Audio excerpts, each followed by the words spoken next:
Cəlil Məmmədquluzadənin həyat və yaradıcılığı ilə tanış oluruq. Cəlil Məmmədquluzadə 22 fevral 1869-cu ildə Naxçıvanda anadan olub. Deməli, Cəlil Məmmədquluzadə 1873-1878-ci illərdə Mollaxanda təhsil alıb. Burada isə ərəb, fars dillərini öyrənib.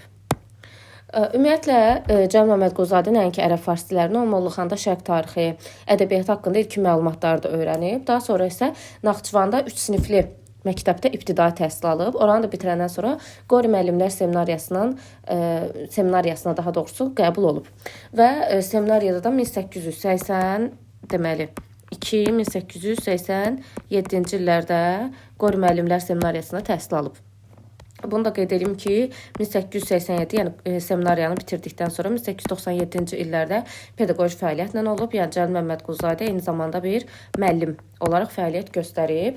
1887-ci ilin bunu da qeyd edim ki, sentyabr-oktyabr aylarında isə İrəvan quberniyasının Uluxanlı kənd məktəbində, 1887-ci ilin 13 oktyabrında isə Baş Noraşen məktəbində müəllim olaraq işləyib və işlədiyi, belə deyək də, məktəblərdə də çox sevilən bir müəllim kimi hörmət qazanıb. Daha sonra Nehrəm kənd 2 sinifli məktəbində pedaqoji fəaliyyətini davam elətdirib. Ümumiyyətlə, o bu mərhələdə, deyək 1890-97-ci illərdən söhbət gedir də, hətta bir xalq müəllimi kimi də tanınmışdı. Eyni zamanda o həvəskar insanlarla bir yerdə Naxçıvanda teatr tamaşalarda hazırlayıb göstərmişdi. Yəni, belə deyək də, o milli oyanışa, mədəni tərəqqiyə insanların buna çatmasına yorulmadan çalışırdı. Daha sonra Moskvaya, Peterburqa səfər eləyib, o imperiya daxilində gedən prosesləri izləyib, hətta Latın əlifbasına keçmək üçün o da danışıqlar aparmışdı. Bilir ki, bu Axundovun fəaliyyətində də belə bir şey olub. Hətta bunu da qeyd edeyim ki, Cəlil Məmmədquluzadə İrəvan və Naxçıvanın hüquq orqanlarında da qısa müddətdə olsa da hüquq orqanlarında da fəaliyyət göstərib. Bu da hardasa deməli 1897 və 1903-cü illəri əhatə edir ki, Cəlil Məmmədquluzadə hüquq orqanlarında da fəaliyyət göstərib. O, belə deyək də, onun həyatı, cəmiyyət hadisələrini, müxtəlif taleli insanları öyrənməsi baxımından o fəaliyyəti çox önəmli idi ki, bunun əsasında o məşhur Poçt qutusu hekayəsini yazıb, digər əsərlərini yazıb. Elə Poçt qutusu da yer gəlmişkən deyim ki, 1903-cü ildə həmin o dərin müşahidələrin məhsulu kimi meydana çıxmış bir əsər idi. 1903-cü ilin dekabr ayından isə o yenidən Qafqazın mədəni mərkəzi sayılan Tiflis şəhərində yaşayıb, işləyib. Orada artıq publisistik xadim olan Məmməd Ağa Şaxtatlının Tiflisdə nəşr etdirdiyi Şərq Rus qəzetində onunla əməkdaşlıq eləyib. Daha sonra Şərq Rus qəzeti bağlanıb. O da Ömər Faiq Nemanzadə ilə bir yerdə, hətta tacir Məşədi Ələsgər Bağırovla da bir yerdə o mətbəəni alıb və mətbəənin adını Qeyrət mətbəəsi olaraq dəyişdirib və həmin mətbəəni işlədib. O mətbəədə bilirik ki, onun redaktorluğu ilə, yəni Cəlil Məmmədquluzadənin redaktorluğu ilə ilk sayı bu 7 apreldə olaraq göstərilir, 20 apreldə olaraq göstərilir. Yəni bu özü 2 variantda göstərilir. 1906-cı ildə Tiflis şəhərində, bunu da qeyd edeyim ki, Tiflis şəhərində Molla Nəsrəddin jurnalı nəşrə başlayıb. Ümumiyyətlə, Molla Nəsrəddin jurnalının nəşri Qafqaz xalqlarının, daha sonra müsəlman şərqinin, yəni ümumilikdə Azərbaycan türklərinin milli oyanışı üçün, milli dirçəlişi üçün mühüm rol oynayıb.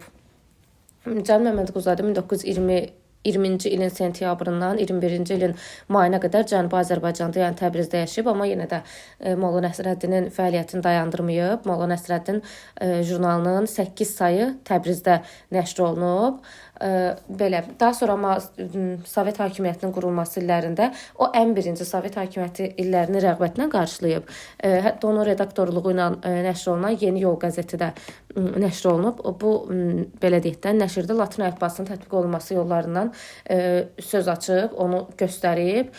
Hətta Azərbaycan Mərkəzi İcra Komitəsinin üzvlüyünə də qəbul olunub. Bu da 1926-cı ildə, amma onun belə deyək, bu ümidləri boşa çıxdı, yanıldı. Onun inamı uzun sürmədi. Cəlal Məmmədquluzadə 1928-ci ildən artıq Sovet cəmiyyətinin sərt ideoloji təzyiqi ilə üz-üzə gəlib və bir növ mənəvi terrora məruz qalıb. Ona görə də hətta onun qəzetini daha doğrusu Molla Nəsrəddin jurnalını Mübariz Allahsızlar İttifaqının orqanına çevirmək haqqında qərar qəbul ediblər və bu da təbii ki, Cəlal Məmmədquluzadəni dərindən sarsıdıb.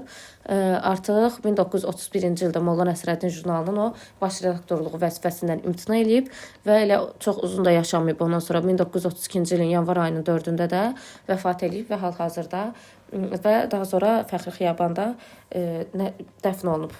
Cəlal Məmmədquluzadə. Bu oldu onun həyatı. İndi keçək Cəlal Məmmədquluzadənin yaradıcılığına. Təbii ki, onun həyatı bu qədər qısa deyil. Biz sadəcə onu daha qısa şəkildə danışdıq. Ümumiyyətcə Cəlal Məmmədquluzadə bədii yaradıcılığa deməli başlayıb 19-cu əsrin 80-ci illərinin sonlarında. O yaradıcılığa başladı. O ədəbiyyatımızda nasir, daha sonra dramaturq və publisist. Bu təbii ki, ədəbiyyatda olan onun fəaliyyəti idi. Eyni zamanda o hüquq orqanlarında da çalışıb, pedaqoji fəaliyyətdə olub. Nasir, dramaturq, publisist kimi ədəbiyyatımızda belə deyək, məşhurlaşıb, bir sənətkar kimi tanınıb. İlk əsəri 1889-cu ildə yazdığı Çay dəstgah əsərdir. Bu bir vadevildir. Və daha doğrusu vadevil olan Kişmiş oyunuydu. Çay dəstgahı mənzum allegorik piyesi idi. Kişmiş oyunu isə 1892-ci il idi. Kişmiş oyununu yazdı. Kişmiş oyunu isə bir vadevil idi. Ümumilikdə hər iki əsərdə bir yumor duyulur və burada Cəlal Məmmədquluzadə məişətdə təsadüf elədiyi mədəni geriliyə, tüfeyli həyat sürən adamlara bu əsərdə gülürdü. Biz onun yaradıcılığını belə bu formada öyrənək. Daha sonra mən sizə əlavə məlumatlar verəcəm. Dedik ki, Cəlal Məmmədquluzadə yadımızda qalsın. Lirik növdə yazmayıb qətiyyən. Onun yaradıcılığında lirika görmürük biz. Cəlal Məmmədquluzadə yazıb epik növdə və dramatik növdə. Epik növdəki əsərləri hekayə və povestlərdən ibarətdir. Dramatik növdəki əsərləri isə tragikomediya və dramlarından ibarətdir. Gəlin baxaq epik növdə yazdığı əvvəlcə hekayələrinə. Onun Sovet hakimiyyətindən, ümumiyyətlə hekayələrdə belə deyək də iki qola bölünür. Sovet hakimiyyətindən əvvəl yazdığı hekayələr və Sovet hakimiyyəti illərində yazdığı hekayələr. Sovet hakimiyyətindən əvvəl yazdığı hekayələr Poçt qutusu hekayəsidir ki, dedi ki, Poçt qutusu hekayəsində o 1903-cü ildə həyat müşahidələrinin məhsulu kimi bu əsər ortaya çıxdı. Çünki dedi ki, o İrəvanda Naxçıvan hüquq orqanlarında qısa müddətli onun fəaliyyət dövrü olub və orada artıq bu əsər meydana çıxıb fəaliyyətin son ilində. Poçt qutusu 1903-cü ildə yazıldı. Daha sonra var onun Kişmiş oyunu, Usta Zeynal, İranda Hürriyyət, Xanın təsbehi, Konsulun arvadı, Molla Fəzləri və Qurbanəli bəy hekayələri ki, bu Sovet hakimiyyəti illərindən əvvəl yazdığı əsərlər idi. Hansılar oldu? Poçt qutusu, Kişmiş oyunu, Usta Zeynal, İranda Hürriyyət, Xanın təsbehi, Konsulun arvadı, Molla Fəzləri və Qurbanəli bəy. Bu əsərlər Sovet hakimiyyətindən əvvəl yazdığı əsərlərdir. Sovet hakimiyyəti illərində yazdıqları isə İki ər, Qiyamət, Şeir bülbülləri, Sirkə, bunlar özü də qruplaşdırılacaq, onu öyrənəcəyik ki, dilimizin saflığı ilə bağlı olanlar və s. Qəza müxbiri, Ucuzluq, bunlar isə Sovet hakimiyyəti illərində yazdığı idi ki, İki ər, Qiyamət, Şeir bülbülləri, Sirkə, Qəza müxbiri və Ucuzluq əsərləri. Və epik növə daxil olan digər əsəri isə dedik ki, o həm hekayə, həm də povest yazıb. Povesti olacaq Danabaş kəndinin əhvalatları povesti 1894-cü ildə, o da yaradıcılığın əvvəllərinə təsadüf edir ki, bu əsəri yazıb. Dramatik növdə isə həm tragikomediya, həm də dram əsərlərini yazıb. Tragikomediyaları birincisi Ölülərdir. Daha sonra Anamın kitabı tragikomediyasıdır ki, 1920-ci ildə bunu qələmə aldı və Dəli Yığıncağı 1926-cı ildə bu əsərini yazdı. Bu oldu onun tragikomediyaları. Dramları isə Çay dəstgahıdır. Fikir verdinizsə, Çay dəstgahı adlı onun həm dram əsəri var idi, Çay dəstgahı həm də mənzum allegorik piyesdir. Bunu da qeyd edeyim ki, Kişmiş oyunu, Daha sonra Kamança Erməni-Azərbaycan münasibətlərindən bəhs edən əsərdir və Danabaş kəndinin məktəbi. Burada oldu Danabaş kəndinin əhvalatları, bunları qarışdırmayın. Bu povestdir. Bu isə Danabaş kəndinin məktəbidir. Bu povest əsasında, bu povestdən belə deyək də ilhamlanaraq Danabaş kəndinin məktəbi əsərini yazıb sənətkar. Deməli 4 drama oldu. Öyrəndiyimiz 3 komediyası oldu. Bu oldu onun ümumi yaradıcılığı. İndi isə onu daha geniş şəkildə öyrənirik. Cəlal Məmmədquluzadə dedik ki, yalnız epik və dramatik növdə yazıb. Yəni Cəlal Məmmədquluzadə 3 növdə yazan sənətkarlarımızdan deyil. 3 növdə yazan sənətkarlarımızda məsələn belə deyək arasında verirsə yanlış. Çünki o lirik növdə yazmayıb. Cəlal Məmmədquluzadə həm nəzm yazıb, həm nəsrdən əsərlərini yazıb. Ədəbiyyatımızda ilk tragikomediyanın müəllifidir Cəlal Məmmədquluzadə. Ədəbiyyatımızda mənzum dramaturgiyanın banisidir. Ədəbi məktəb yaratmış satirik jurnalı, yəni Molla Nəsrəddinin yaradıcısıdır. Dedik ki, o daha doğrusu Şərq Rus qəzetində əməkdaşlıq edib, daha sonra o mətbəəni alıb, onun adını Qeyrət mətbəəsi olaraq dəyişdirib və orada Molla Nəsrəddini təsis edib. Cəlal Məmmədquluzadənin yaradıcılığı ilə kiçik adamın böyük ədəbiyyata ilk əhatəli gəlişi onun adı ilə bağlıdır. Nə deməkdir bu cümlə? Biz onun sadəcə hekayələrində, hekayə bilirik ki, kiçik həcmli olurdu, epik növü ən kiçik həcmli janrıdır. Sadəcə onun hekayələrindən belə nə qədər böyük yazdığını görə bilirik. Kiçik hekayənin, baxın dediyimiz məsələ, böyük ustadıdır Cəlal Məmmədquluzadə. O zamanki Azərbaycan kəndinin vəziyyətini, kəndlisinin məişətini, həyat tərzini, düşüncəsini parlaq boyalarla əks elətdirən Danabaş kəndinin əhvalatları, bu 1894-cü ildə yazılıb, povestində ciddi ictimai problemlər qaldırılmışdı. Deməli, ümumiyyətlə bu Danabaş kəndinin əhvalatlarından nədən bəhs olunur? Bunu da qeyd edelim ki, əsər 1894-cü ildə yazılıb və Danabaş kəndinin əhvalatları Cəlal Məmmədquluzadənin ilk nəsr əsəri sayılır. Çünki o yaradıcılığına nəzmlə başlamışdı. Bu əsərin mövzusu kənd həyatından alınıb və burada cəmiyyətdəki sosial-ictimai bərabərsizliyin, qanunsuzluğun, özbaşınalığın törətdiyi faciələr təsvir olunur. Burada deməli Xudayar bəy obraz var, Məhəmməd Həsən əmi obraz var, Zeynəb, Şərəf, daha sonra Əhməd, Ziba kimi surətlər yaradılıb və bu obrazların timsalında belə deyək, həm ədalətsiz, yəni istismarçı təbəqə, bura daxildir kəndxuda, qlava, naçalnik, qazı, daha sonra mollanın qəddarlığı, həm də onların zülmü altında əzilən, məhv olan zəhmətkeş kəndlərin, kölə qadınların, günahsız gənclərin, məsum uşaqların burada bir faciəsindən söhbət gedir. Əsər povesti idi, faciə deyildi, yəni bu yanlış anlaşılmasın. Obrazların bu əsərdə biz tipik şəraitdə və tipik xarakterlər kimi təqdim olunduğunu görürük. Burada faciələrin əsas səbəbkarı hakim idarə üsuludur və bu hakimiyyətin meydana gətirdiyi Xudayar bəydir. Xudayar bəy povestdən, belə deyək də, daha doğrusu povestin sujeti, belə ifadə edeyim, başdan başa Xudayar bəyin fəaliyyəti ilə bağlıdır. Xudayar bəy Danabaş kəndinin kəndxudasıdır, kattasıdır, belə deyək. Amma Xudayar bəy əslində əsilsiz, köksüz, nəcabətsiz adamdır. Əvvəllər kasıb bir kəndli idi Xudayar bəy, amma bir müddət qlava yanında çavuşluq eləyib və 2 il əvvəldə qlava yanında çavuşu idi axı.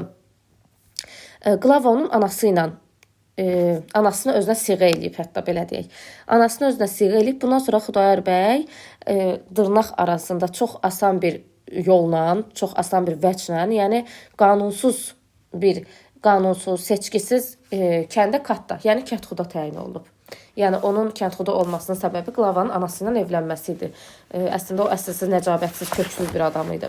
Və onu da qeyd edelim ki, o vəzifəyə keçən kimi əvvəlcə libasını dəyişdirir, əyninə təzə paltar geyinir, əlinə yekə bir zoğal ağacı alır və bildirir ki, bugündən hamı ona Xudayar bəy deməlidir. Kəndxuda ona bəy deməyənləri həbs elətdirir, incidir və kəndlilər də şərə düşməmək üçün məcbur şəkildə ona bəy deyə çağırırlar. Xudayar bəy yalancı, ikiyüzlü, xudbin, ümumiyyətlə bir zalım adamdır da, vicdansız adamdır. Hətta onun bir dostu var idi. Dostu Kərbəlayi Heydər öləndən sonra öz ailəsi arvad-uşağı ola dostunun dul qalmış həyat yoldaşını almaq fikrinə düşür.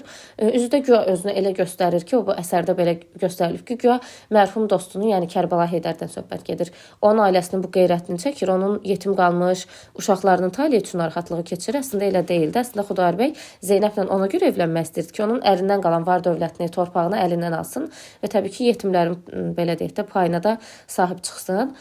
Ona görə də o bir çox yollara əl atır. Belə deyək, axırda görür ki, Zeynəb bundan evlənmək istəmir. Axır şəhərə gedib qazıya rüşvət verir və yalançı şahidlər tutur özünə. Yalançı şahidlərlə Zeynəbin kəbinini özünə kəsdirir və məcburi şəkildə Zeynəbi özünə arvad eləyir. 6 ay müddətində o Zeynəbin bütün var-yoxunu əlindən alır, zorla təbii ki, və uşaqları da, özü də Zeynəb də yalavac vəziyyətdə qalırlar. Ümumiyyətlə bu əsərdə yazıçı Xudayar bəyin amansızlığı olsun, vəhşiliyi olsun, zülmkarlığı olsun, onun yetimlərə, kimsəsizlərə, qısası özündən gücsüzlərə rəftarını açıb göstərir. Məsələn, siz bunu Qurbanəli bəy hekayəsində də görürsünüz ki, özündən gücsüzlərlə nə qədər kobud rəftar eləyirdi. Ümumiyyətlə Xudayar bəy belə deyək, köməksiz, arxasız adamların qənimi idi. Hətta Xudayar bəyin arvadı Şərəf var idi ki, o Şərəfin saçlarını da əlinə doluyur, onu evin içində o tərəf bu tərəfə sürüyür, ona şiddət göstərir. Daha sonra Məhəmməd Həsən əmi obrazı var idi. Məhəmməd Həsən əminin oğlu var idi. Onun oğlu Əhmədin kürəyini ağacla vurur. Daha sonra Məhəmməd Həsən əminin eşşəyini öz malı kimi özünə mənimsəyir, satır. Daha sonra Zeynəbi özünə arvad gətirmişdi, həyat yoldaşı eləmişdi güya dırnaq içində. Amma onu qaranlıq bir dama atıb ac-susuz saxlayır. Onun balaca qızı var idi, Ziba, 7 yaşında. O qızın üstünə hücum çəkir, uşağın başını gözünü yumruqlayır, ağız burnunu qanadır. Sonra orada qoca sövdəgər obrazı var idi, onu insafsızcasına əzişdirir. Yəni Xudayar bəy həm görünüşcə bərbad bir insan idi, həm xasiyyətcə. Qısası kimsəsiz adamları vəhşicəsinə incidir Xudayar bəy. Amma qazı Naçalnik Qlava qarşısında qorxaqlıq eləyir, kölə vəziyyətinə düşür. Yəni belə deyim də, Danabaş kəndinin sakinləri yanında o nə qədər hökümlü söz keçəndirsə, şəhərdə də özündən gücləri yanına bir o qədər cılız və üzü yola görünür. Eyni Qurbanəli bəyin hərəkətləri kimi. Xudayar bəy belə deyək də, adi karvansaraçıdan belə deyək, tacirindən tutmuş hökmdar adamlarına qədər hamıya yaltaqlanır. Kimi ki özündən daha yüksək vəzifədə görür də, belə deyək. Yaltaq bir obraz idi. Daha sonra nə deyə bilərik? Xudayar bəy həm dedik daxilən çox eybəcər idi, həm də orada Cəlil Məmmədquluzadə onun bədii portretini sözlə yaradıb. Yazıcı onun da zahiri görkəmini belə təsvir eləmişdi ki, Xudayar bəy hardasa 37-38 yaşında olardı ki, bundan artıq olmazdı yaşı. Boyu ucaydı, çox ucaydı deyir. Hətta daha sonra onun saqqalını və qaşlarını təsvir edirdi. Saqqalı və qaşları çox dündüydü. Üzü də deyir qaraydı, qapqara bir üzü var idi. Gözləri də qaraydı. Deyir gözündə bir balaca belə ağ yox idi. Üzü də qaraydı, gözü də qaraydı. Çox qorxunc bir görkəm alırdı və deyir Xudayar bəy papağını da basırdı gözünün önünə. Papaq qara, göz qara, üz qara. Papağın altından deyir gözlər elə işarırdı ki, adamın canına vahimə düşürdü. Yəni onu belə bir, hətta onun burnunu təsvir edirdi. Deyir ki, burnu əyri idi. Özdə necə əyri idi? Əyri burunlar da var, amma deyir mən çox gözəllər görmüşəm ki, burunları əyridir, amma Xudayar bəyin burnu pis əyri idi. Burnunun yuxarı tərəfindən bir sümük dikəlirdi. Yəni çox belə çirkin bir obraz kimi təsvir eləyir də Xudayar bəyi. Hətta deyir ki, bilmirəm bu anadan olma belə idi, burnunu nəzərdə tutur, yoxsa sonra olmuşdu, amma çox pis bir burnu var idi. Yəni qısası deyir ki, Xudayar bəyə ümumilikdə göyçək kişi demək olmazdı. Yəni burada nə idi deməsi? Xudayar bəyin zahiri çirkinliyinə, mənəvi eybəcərliyini vəhdətdə verir. Ona görə onu belə bu qədər ətraflı şəkildə çirkin bir obraz kimi təqdim eləyə bilmişdi. Təbii ki, povest bundan ibarət deyil. Orada qadın hüquqsuzluğundan söhbət gedib. Sonra Məhəmməd Həsən əmi obrazı yaradılıb ki, o Azərbaycan ədəbiyyat tarixində bir orijinal surəti idi. Çünki 19-cu əsrin ictimai münasibətləri şəraitində Azərbaycan kəndlisinin ağır, dözülməz vəziyyətini Məhəmməd Həsən əmi obrazı ilə canlandırmışdı. Zeynəb obrazında məsələn hüquqsuzluğu, cəmiyyətdəki acınacaqlı, faciəli yaşayış tərzi olan qadınların obrazını yaratmışdı.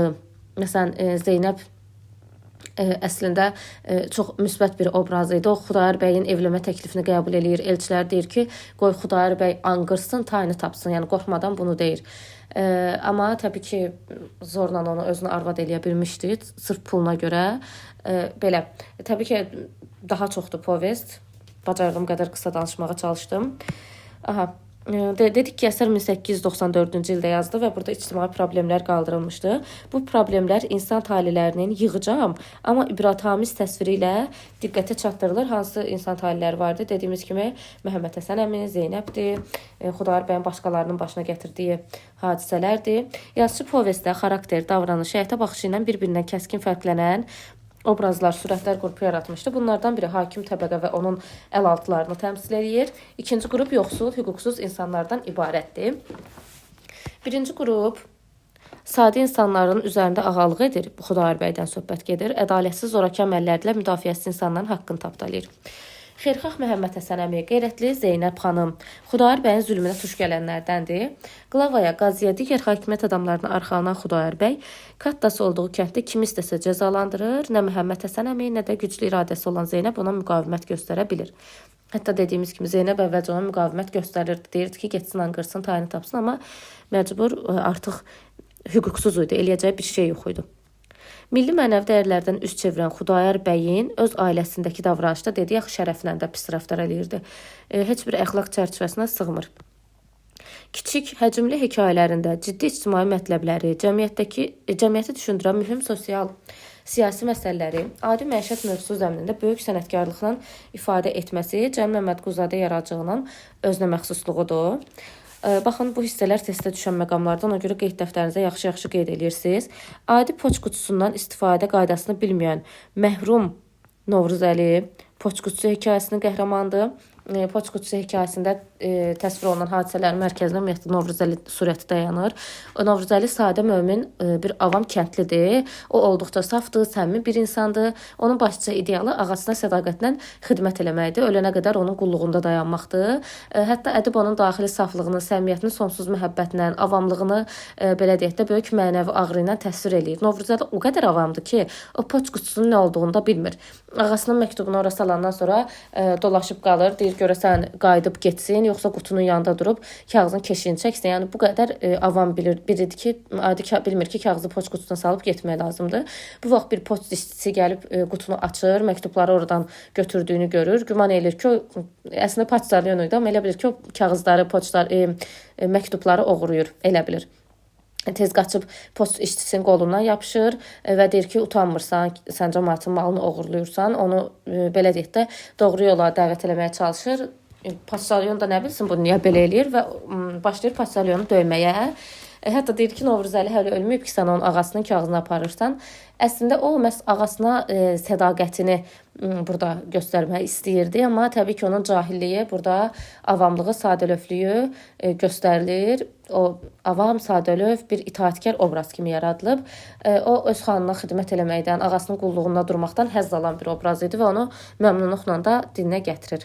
Orada onun sözləri var, deyir ki, başına dönüm xan, qadan alım, deyir mən ölənə kimi sənə qulam. O daha sonra həbsə düşür. Belə deyək də, Novruzəli orada humoristik bir obraz idi. Yəni o satira hədəfi deyildi.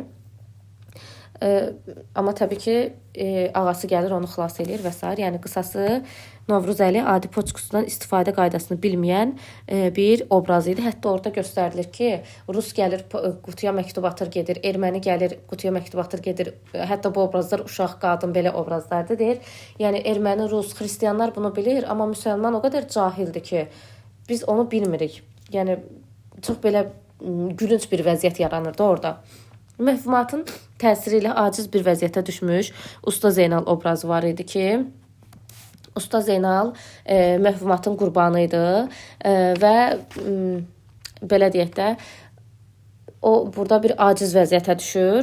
Mühüm siyasi hadisələr inqilabi mübarizələr dövründə yaşasa da, hürriyyət kəlməsini yenicə eşidən, qəflət yuxusundan ayılmayan Kərbəlayı Məhəmməd Əlinin İranda hürriyyət və digər kiçik adamların taleyi, hüquqlarının müdafiəsi vətəndaş sənətkarını ciddi düşündürmüş, narahat etmişdi. Bu İranda hürriyyət nə deməkdir?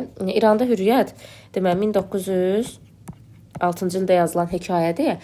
Deməli, burada poçt qutusundan fərqli olaraq İranda Hürriyyətdə kəndli yox, fəhlənin avamlığı göstərilir.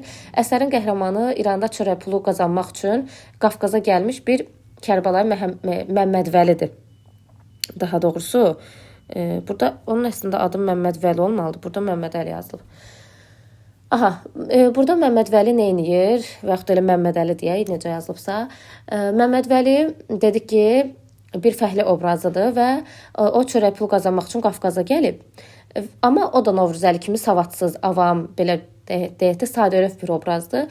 O İranda cəmaata hürriyyət azadlıq deməkdir. Hürriyyətin leksik mənası azadlıqdır. Azadlıq verildiyini eşidir və eşidən kimi uşaq kimi sevinir. Padşahına dua eləyir ki, çox şükür də hər şey yaxşıdır artıq. Amma Məmmədvəlinin hürriyyət haqqında heç bir təsəvvür yox idi. O bilmirdi ki, hürriyyət nədir? Hürriyyət əslində azadlıq deməkdir. Bunu bilmirdi. O elə bilir ki, hürriyyət nədirsə maddi bir nemətdir. Və ona görə də həmin hürriyyətdən özünə pay umur və tez anasına məktub yazır ki, ona çatacaq hürriyyət payını da tezliklə onun özünə göndərsin. Yəni elə bilirdi ki, hürriyyət nəsə yeməli maddi bir nemətdir.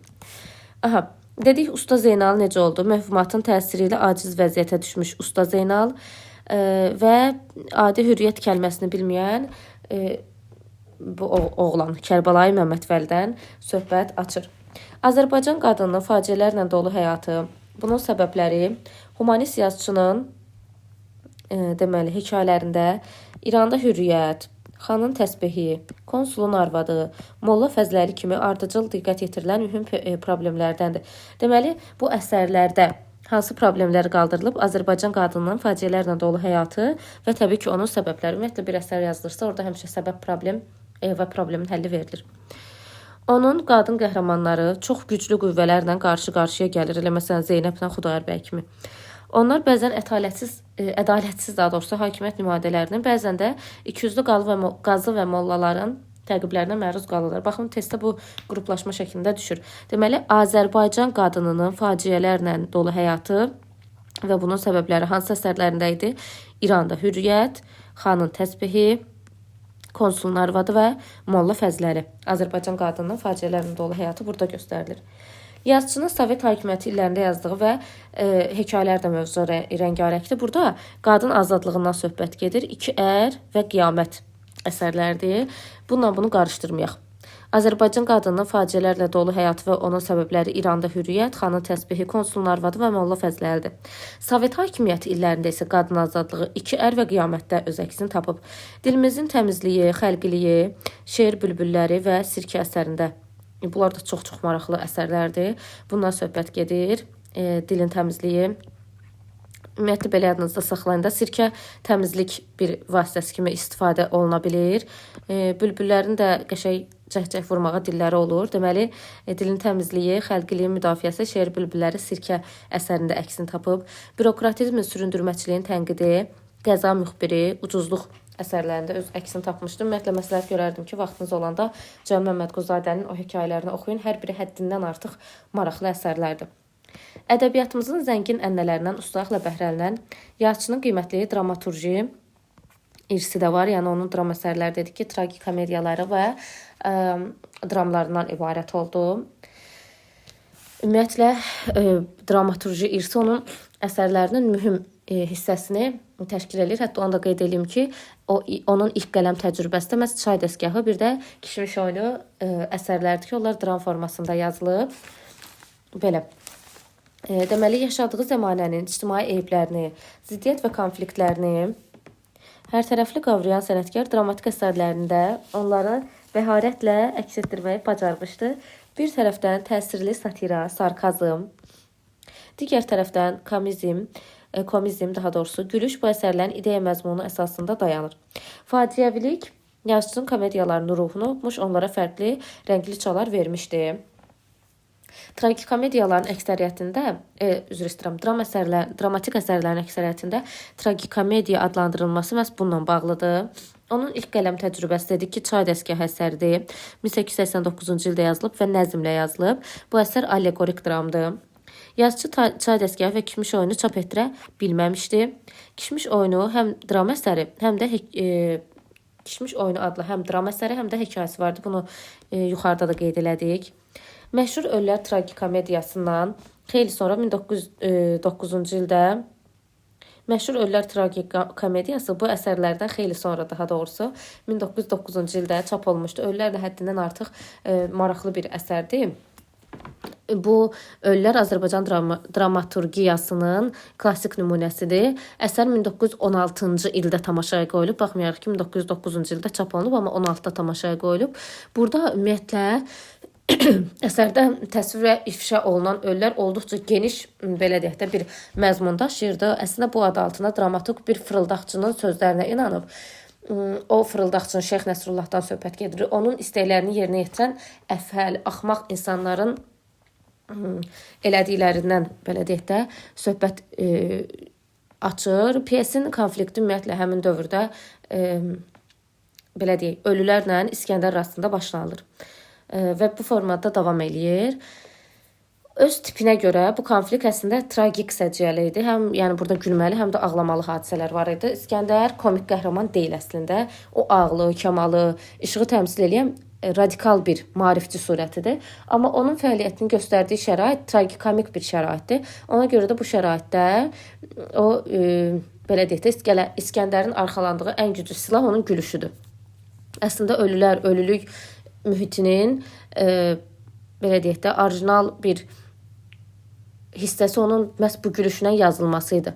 Ona görə də əslində dedik ki, bu İskəndər, Kefli İskəndər deyilir də əsərdə ona. Kefli İskəndər, necə ki biz Yusif Sərrac, Fəxrəddin bu əsərləri gördük, eyni onların davamçısı kimi görə bilərik ölülərdə. Çünki amma onu digər maarifçi obrazlardan fərqləndirən nədir? Onun spesifik xüsusiyyəti var idi, o kefli idi. O əslində müsbət qəhrəmandır, həm də bir qədər də mürəkkəb qəhrəmandır. Niyə kefli idi? Çünki İskəndər ümumi geriliyi, nadanlığı, ölülər mühitini görür və artıq belə deyək də, o əslində Avropada təhsil alan, işləmək, böyük işlər görmək, müasirlərini maarifləndirmək üçün vətəninə qayıtmışdı, amma vətəndə tamam başqa bir mühit görür. Məsələn, o da Avropada təhsil alıb, Fəxrəddin obrazda ortaq kimi götürmək olar. Vətəninə gəlir, görür ki, burada vəziyyət başqa cürdür, ümidsizləşir və o bu mühiti ölülər adlandırır və çarəni də məcbur araq şüşəsində tapır. O yaşadığı mühiti ölülər adlandırır deyə İskəndərə heç də yad olmayan bu mühitdə də belə deyək də, hər kəsi ölü bilirdi. Çünki deyir ki, onlar çox fəaliyyətsizdirlər, yəni çox cahildilər də qısa olaraq. O deyir, heç olmasa içəndə müvəqqəti də olsa bu mühitdən uzaqlaşa bilirdi. Orada sonra Şeyx Nəsrullah obrazı vardı. Şeyx Nəsrullah əslində ruhani deyildi, molla deyildi, amma ruhaninin cildinə girmiş bir İsfahan lotusuydu, qatı fırıldaqçıydı və əsərin satirik gülüş hədəfi idi. Ömrünü həmişə Allaha ibadətdə keçirmişdi, müqəddəslik dərəcəsinə yüksəlmişdi, hətta ölü diriltmək qüdrətini qazanmışdı, amma onun simasında əslində müsəlman aləmində belə deyək də, xalqı dolayan, xalqa fırıldaq gələn bir obraz yaradıb yazıcı. Bu belə. Ölülər görək bizə dərsliyimizdə nə verib? Deyir ki, ölülər müəllifi ömrü boyu düşündürmüş, narahat etmiş, ciddi problemin, fanatizmin və cəhalətin törətdiyi bəlaların əleyhinə yazılmış əvəzsiz sənət əsəridir. Əsərdəki İskəndər, Şeyx Nəsrullah xətti Cəlil Məmməd Quzadəyə mənəvi əsarətin acı təzahürlərini, aydın vətəndaş bir ziyalı mövqeyini, çətinliklərini və üstünlüklərini göstərməyə imkan vermişdi. Hətta orada Şeyx Nəsrullah güya möminləri heyrətləndirmək üçün, amma əslində özünün əsl simasını gizlətmək üçün ərəbcə danışırdı. Güya o elmin səmərəsini tərifləyir, onun elmdə dediyi ölü diriltmək elmi idi. Hətta Şeyx Nəsrullah hər gecə göstərilir ki, bir balaca qız uşağı ilə evlənir, amma məsələnin üstünün açılacağını biləndə tez şəhərdən qaçıb gedir. Bundan da artıq bütün belə deyək möminlər, xüsusən də seçilmiş nüfuzlu nümayəndələr əsərdə gülünc vəziyyətə düşür. Bu belə. Deməli, bunu da qeyd edelim ki, əsər əvvəldən axıra qədər komik üslubda yazılıb. Onun tragikomediyası da bununla bağlı, tragikomediya janrında olması. Fərqli mövzularda yazılmış. Deməli, bədii həlli verilən problem və konflikt baxımından ölülər dramaturgiyamızın ən dəyərli nümunəsidir. nümunələrindəndir. Fərqli mövzularda yazılmış digər dramatik əsərlərdə hansılardır baxaq. Dedik ki, Erməni-Azərbaycan münasibətindən bəhs edən, yəni bədnam qonşuların xəyanətindən doğan böyük faciələr Kamançı əsərində, bunların da qeyd dəftərinizə qeyd edin, testə düşür. Müstəmləkə zülmü altında xalqın yadelli və yerli ağaların qapazaltısı olması, maarifçiliyin milli zəmində inkişafı, Danabaş kəndin məktəbi və cəmiyyətdə əməl, əqidə, əxlaq problemlərinin təhlili, bu da Dəli Yığıncağı əsərlərində göstərilir. Bir də Sovet hakimiyyəti gerçəkliyinə tənqidi münasibət dramaturgiyasında öz əksini tapıb. Gələk indi Cəlil Məmmədquluzadənin publisistik yaradıcılığına. Bilirik ki, o həm də bir publisist idi. Uzun müddət baş redaktoru olduğu Molla Nəsrəddin jurnalında müxtəlif qəzetlərdə onun yüzlərlə felyetonda bir publisistik janrdır. Daha sonra məqalələr çap olunmuşdu elə öz qəzetində. Əksəriyyəti satirik məzmunda olan bu yazılarda zəhmət adamının məişət çətinlikləri, cəmiyyətdə mövcud olan ciddi ictimai-siyasi problemlər, mühüm beynəlxalq məsələlər doğru dürüst şəkildə obyektiv mövqedən işıqlandırılmışdı. Buna görə də onun publisistikası ictimai fikrin inkişafında əhəmiyyətli rol oynayıb. Fanatizmin, ümumiyyətlə onun publisistikasında söhbət nədən gedəcək? Fanatizmin, mövhumatın, ətalətin başalıb getməsi, ictimai inkişafa mane olması. Bunlar bu hansı publisistik əsərində idi? Molla Nəsrəddinin cavabı, Qəbirdən məktub və baş. Bunlar da testə düşür. Baxın, necə verilibsə o formada öyrənin. Molla Nəsrəddinin cavabı, Qəbirdən məktub və baş əsərlərində nədən söhbət getdi? Fanatizmin, mövhumatın, ətalətin başalıb getməsi və inkişafa mane olması. Çar Rusiyasının dinə münasibətdə ikiyüzlü mövqeyi və müstəmləkə siyasəti, məhsəb azadlığı, missionerlər, din məsələsi bu felyetonlarında xüsusi diqqət yetirilən məsələlərdəndir. Onun müxtəlif illərdə yazdığı məqalələr, sizi deyib gəlmişəm, niyə məni döyürsüz felyetonlarında qaldırılan problemlərlə yaxından səsləşir və maraqla qarşılanır və onun böyük əks-səda doğurmuş Azərbaycan bir də Cümhuriyyət məqalələri var ki, burada da millətin, ölkənin taleyi ilə bağlı yazıçının demokratik mövqeyi əks olunub. Publisistik yaradıcılığı Sovet hakimiyyəti illərində davam etdirən ədib tərəqqi, inkişaf namində nöqsanları tənqid yoluna davam etdirmiş, beynəlxalq mövzularda da kəskin felyetonlar yazılır.